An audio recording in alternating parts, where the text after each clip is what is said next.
how disappointing is it for Russia that, I mean, in this war that you're suggesting the Russians are perfectly legitimate in fighting, and they're fighting against all of NATO, that Russia has to fight basically by itself? Well, I think it's taken as a fact, and there was no expectation of Russia's formal allies in the collective security treaty organization, such as Kazakhstan and some of the others, to join Russia in that fight.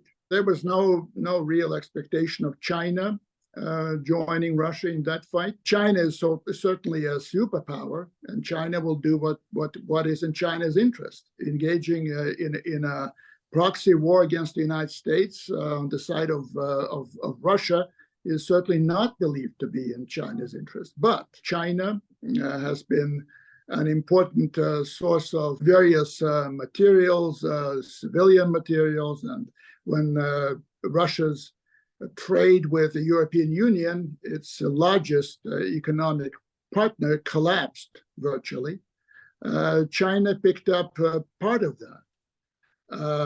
Again, acting out of its own interest, not out of any favor to Russia. Russia is not expecting favors from anyone. So that's it's not seen as disappointing, but rather it's seen as Russia being well, the word punished is wrong here, but Russia being ganged up against because of its determination to protect and defend its own national interest. That's how it's seen. Given that Russia's essentially fighting by itself with Belarus against, the most powerful military actors in the world, doesn't this imply that the Russian leadership needs to have a sense of reality for its own people, for its own survival, for its own long-term perspectives, and therefore needs to be more modest about what it thinks it can actually accomplish? Well, Ian, I think that the Russian leadership and the bulk of the Russian people have a sense of history. So this is not the first time that Russia has been confronted by, let's say, the combined forces of the West. This is the first time, however, that Russia has no allies in the West. We had allies in both 1812 and 1941 wars.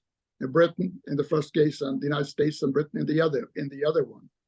This time, the entire West is against Russia. That is ascribed to the success of U.S. foreign policy, to the success of U.S. call it hegemony, call it dominance, call it leadership, whatever you want to call it. The United States has the power, and it has shown that power, to mobilize the West against Russia. I think this supports the thesis that this war is of existential importance for Russia. Either it protects its national security interest in Ukraine and more widely in Europe's east, or the future of Russia will be very bleak.